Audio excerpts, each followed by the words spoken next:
നമസ്കാരം സുഹൃത്തുക്കളെ, ഇന്ന് 10th mains 100 days time table day 33 ആണേ. അപ്പൊ ഇന്നത്തെ പരീക്ഷ അറ്റൻഡ് ചെയ്യാം. എല്ലാവരും പോർഷൻസ് എല്ലാം പഠിച്ച് സെറ്റായി എന്ന് വിചാരിക്കാം. 2 ദിവസം നമ്മൾ സെയിം ടോപ്പിക് തന്നെയാണ് തന്നത്. കുറച്ച് ബുദ്ധിമുട്ടുള്ള ടോപ്പിക് ആയതുകൊണ്ട് ഒന്ന് പഠിച്ച് തറവാകാൻ വേണ്ടിയിട്ട്. പരീക്ഷ നല്ല രീതിയിൽ തന്നെ അറ്റൻഡ് ചെയ്യാൻ വേണ്ടി ശ്രമിക്കണേ. മാർക്ക് ഒന്ന് താഴെ കമന്റ് ചെയ്യാൻ, എല്ലാവരുടെയും കമന്റ്സ് നോക്കും, മാർക്ക് നോക്കും. ഓക്കെ, അപ്പൊ സ്റ്റാർട്ട് ചെയ്യാം. ടിപ്സ് ആൻഡ് ട്രിക്സ് ഫാമിലിയിലേക്ക് എല്ലാവരെയും സ്വാഗതം ചെയ്യുക. സബ്സ്ക്രൈബ് ചെയ്യാത്തവരുണ്ടെങ്കിൽ സബ്സ്ക്രൈബ് ചെയ്ത് ഫാമിലി മെമ്പർ ആകാം. തുടങ്ങാം.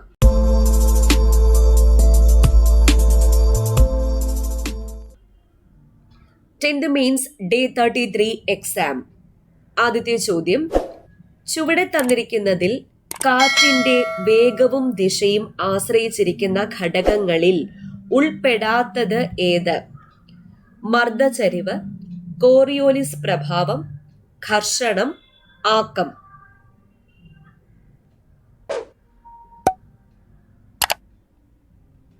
രണ്ട്, വാണിജ്യവാദങ്ങളെ സംബന്ധിച്ച പ്രസ്താവനകളിൽ തെറ്റായത് കണ്ടെത്തുക. ആദ്യത്തെ പ്രസ്താവന, ഉപോഷ്ണ ഉച്ചമർദ്ദ മേഖലകളിൽ നിന്നും മധ്യരേഖ ന്യൂനമർദ്ദ മേഖലയിലേക്ക് നിരന്തരം വീശുന്ന കാറ്റുകളാണ് വാണിജ്യവാദങ്ങൾ. 2, ട്രെഡൻ എന്ന പദത്തിന്റെ അർത്ഥം വ്യത്യസ്ത ദിശയിൽ വീശുന്ന കാറ്റുകൾ എന്നാണ്. 3, ഇന്റർട്രോപ്പിക്കൽ കൺവർജൻസ് സോൺ അന്തർ ഉഷ്ണമേഖല സംക്രമണ മേഖല എന്നും അറിയപ്പെടുന്നു. 4, ഈ കാറ്റുകൾ വ്യാപാരത്തിനായി പായ്ക്കപ്പലിൽ യാത്ര ചെയ്തിരുന്ന വ്യാപാരികൾക്ക് സഹായകമായിരുന്നതിനാലാണ് വാണിജ്യവാദങ്ങൾ എന്നറിയപ്പെട്ടത്.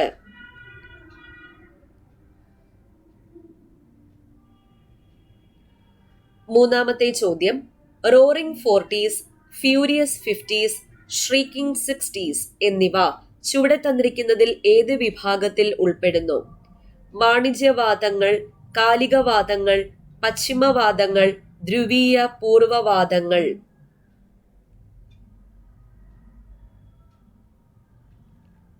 4, ജോഡികൾ പരിശോധിച്ച് തെറ്റായത് കണ്ടെത്തുക. ഡോക്ടർ ഹർമാറ്റൻ, മഞ്ഞുതീനി ചിനൂക്ക്, ലൂ ശീതക്കാറ്റ്, ലെവൻഡേ ഫ്രാൻസ്. ഓപ്ഷൻ നോക്കി ഉത്തരം എഴുതാം.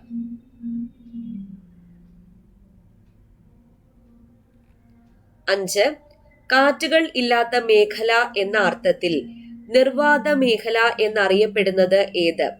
ഉപദ്രുവീയ ന്യൂനമർദ്ദ മേഖല, ധ്രുവീയ ഉച്ചമർദ്ദ മേഖല, ഉപോഷ്ണ ഉച്ചമർദ്ദ മേഖല, മധ്യരേഖ ന്യൂനമർദ്ദ മേഖല.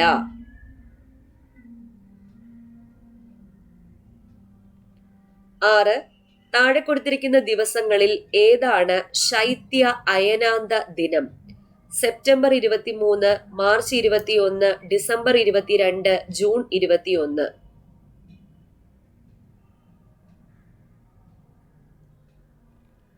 7, 30 ഡിഗ്രി രേഖാംശ വ്യാപ്തിയുള്ള ഇന്ത്യൻ ഭൂപ്രദേശം സൂര്യന് മുന്നിലൂടെ കടന്നു പോകാൻ എത്ര സമയം വേണം? 2 മണിക്കൂർ, 1 മണിക്കൂർ, 4 മണിക്കൂർ, 5 മണിക്കൂർ.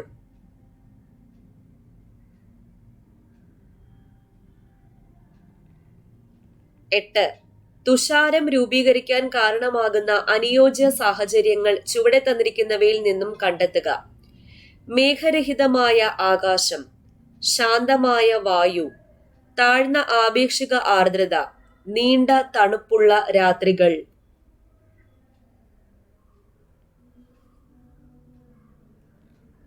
9, ജലം നീരാവിയായി മാറാൻ തുടങ്ങുന്ന ഊഷ്മാവിനെ വിശേഷിപ്പിക്കുന്ന പേരെന്ത്? ബാഷ്പീകരണ ലീനതാപം, അതിസൂക്ഷ്മ ഘനീകരണ താപം, ഘനീകരണ മർമ്മം, സബ്ലിമേഷൻ.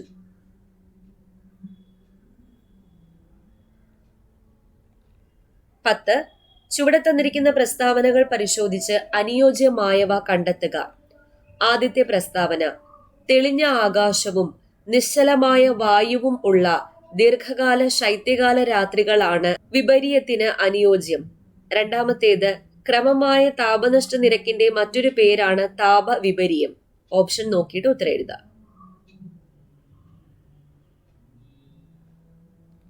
11, ചുവടെ തന്നിരിക്കുന്നതിൽ താപവിതരണത്തെ സ്വാധീനിക്കുന്ന ഘടകങ്ങൾ കണ്ടെത്തുക. ഒരു സ്ഥലത്തിന്റെ അക്ഷാംശം, ഒരു സ്ഥലത്തിന്റെ രേഖാംശം, പ്രാദേശിക കാരണങ്ങൾ. ഓപ്ഷൻ നോക്കിയിട്ട് ഉത്തരം എഴുതുക.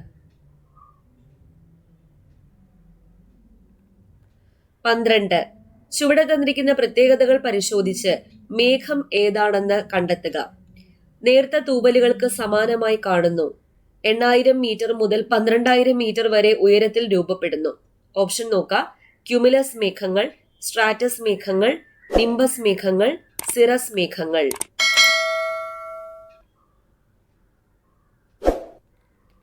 13.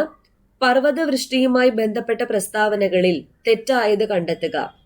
ആദ്യത്തേത്, പർവ്വതമഴയുടെ മറ്റൊരു പേരാണ് ശൈലവൃഷ്ടി. രണ്ടാമത്തേത്, കാറ്റിന് അഭിമുഖമായ ചരിവുകളിൽ കൂടുതൽ മഴ ലഭിക്കുന്നു എന്നതാണ് പർവ്വതവൃഷ്ടിയുടെ പ്രത്യേകത. മൂന്നാമത്തേത്, പർവ്വതത്തിലെ മഴ ലഭിക്കാത്ത വരണ്ട പ്രദേശത്തെ മഴനിഴൽ പ്രദേശം എന്നറിയപ്പെടുന്നു. നാലാമത്തേത്, ഇവ സംവഹന വൃഷ്ടി എന്നും അറിയപ്പെടുന്നു.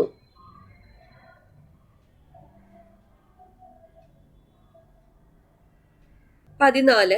ചുവടെ തന്നിരിക്കുന്നതിൽ നിന്നും ഒറ്റയാനെ കണ്ടെത്തുക. അവരജൻ, തമ്പി, ജ്യേഷ്ഠൻ, കനിഷ്ഠൻ.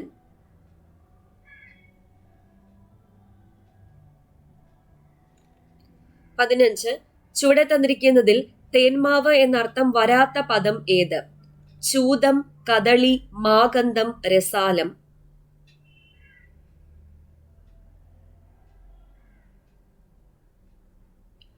അപ്പൊ ഇത്രയായിരുന്നേ 15 ചോദ്യം. ഇനി ആൻസേഴ്സ് നോക്കാമേ. ആദ്യത്തെ ചോദ്യം, ചുവടെ തന്നിരിക്കുന്നതിൽ കാറ്റിന്റെ വേഗവും ദിശയും ആശ്രയിച്ചിരിക്കുന്ന ഘടകങ്ങളിൽ ഉൾപ്പെടാത്തത് ഏത്? ഡി ആണ്, ആക്കം. 2.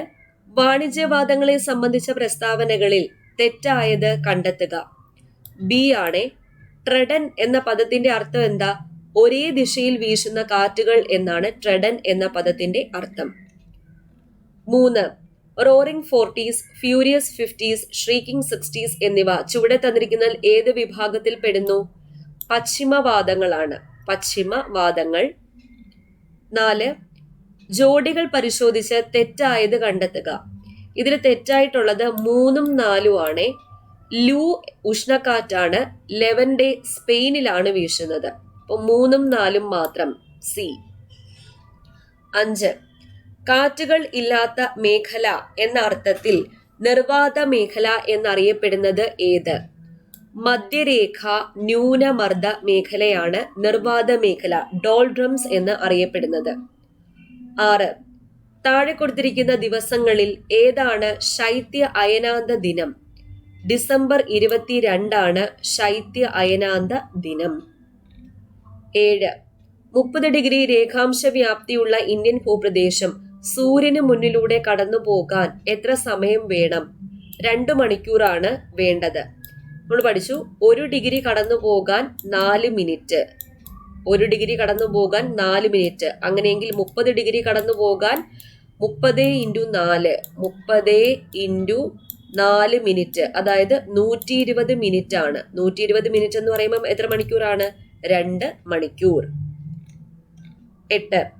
തുഷാരം രൂപീകരിക്കാൻ കാരണമാകുന്ന അനുയോജ്യ സാഹചര്യങ്ങൾ ചുവടെ തന്നിരിക്കുന്നവയിൽ നിന്നും കണ്ടെത്തുക. ഇവിടെ മേഘരഹിതമായ ആകാശം, ശാന്തമായ വായു, നീണ്ട തണുപ്പുള്ള രാത്രികൾ. 1ഉം 2ഉം 4ഉം മാത്രമാണ് ശരി. 9. ജലം നീരാവിയായി മാറാൻ തുടങ്ങുന്ന ഊഷ്മാവിനെ വിശേഷിപ്പിക്കുന്ന പേരാണ് ബാഷ്പീകരണ ലീനതാപം. ബാഷ്പീകരണ ലീനതാപം, എ.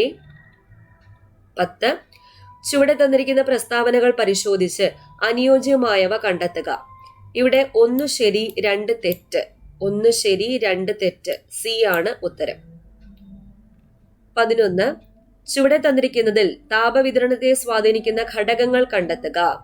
ഒരു സ്ഥലത്തിന്റെ അക്ഷാംശം, പ്രാദേശിക കാരണങ്ങൾ. 1ഉം 3ഉം മാത്രമാണ്. 1ഉം 3ഉം മാത്രം. 12. ചുവടെ തന്നിരിക്കുന്ന പ്രത്യേകതകൾ പരിശോധിച്ച് മേഘം ഏതാണെന്ന് കണ്ടെത്തുക. നേരത്തെ തൂവൽക്കെട്ടുകൾ എന്ന് പറയുമ്പോൾ തന്നെ കിട്ടും. ഏതാ? സിറസ് ആണ്. സിറസ് മേഘങ്ങൾ, ഡി. 13. പർവ്വതവൃഷ്ടിയുമായി ബന്ധപ്പെട്ട പ്രസ്താവനകളിൽ തെറ്റായത് ഏത്?